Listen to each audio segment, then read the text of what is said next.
Hey everyone, my final story is a rendition of The Shoemaker and the Elves.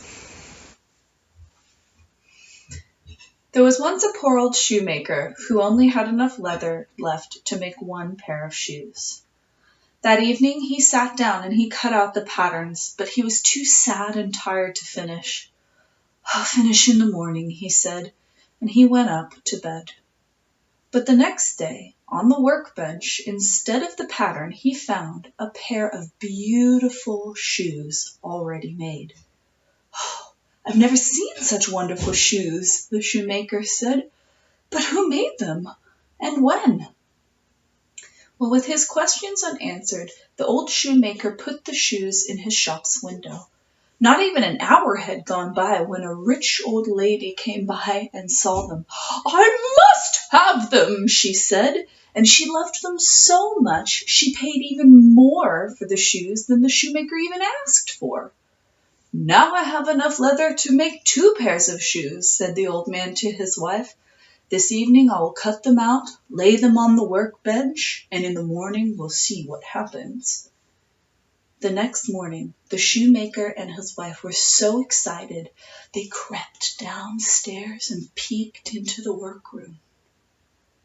"2 pairs of shoes," said the shoemaker's wife, and she was right. On the workbench were 2 beautiful, dainty pairs of shoes. "I've never seen such craftsmanship," said the shoemaker. He set the shoes in the shop's window, and just as before, he had no problem selling them quickly and for a high price. Well, from that day onward, the shoemaker and his wife's problems were over. Each day the shoemaker would buy more leather, cut the shapes, and during the night, somehow, these shoes were made. In the morning, there was always at least 2 pairs of beautiful shoes waiting for the shoemaker to sell.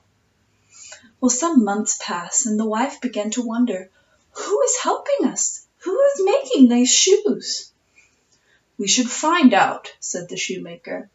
So that night, instead of going to bed, they went down into the workroom and hid behind the workbench and waited. It was after midnight when they heard the tinkling of the front door bell. Ding, ding, ding, ding. In came 2 men, tiny men. They were elves. But these elves were dressed in rags and dirty clothes, and they had no shoes of their own. But it didn't seem to matter. They just sat down and began to cheerfully make the shoes. Before dawn they were finished. They slipped out the front door, and they were gone into the night. "Well, now we know," said the old shoemaker. "But did you see them? Did you see their clothes? They had no shoes," said the shoemaker's wife. "I think that we should do something nice to thank them. Maybe you can make them some shoes, and I will make some tiny clothes for them." "That's a good idea," said the old shoemaker. So they set about working on gifts for the elves. Well, it was 3 nights before the presents were finished. That night the shoemaker and his wife set the tiny presents on the workbench, and then they hid, just as before. Again, just before midnight, ding, ding, ding, ding, ding, the front door opened. But this time on the bench the elves found presents instead of shoes to make. They laughed and danced and sang with such joy to see these wonderful clothes and new shoes.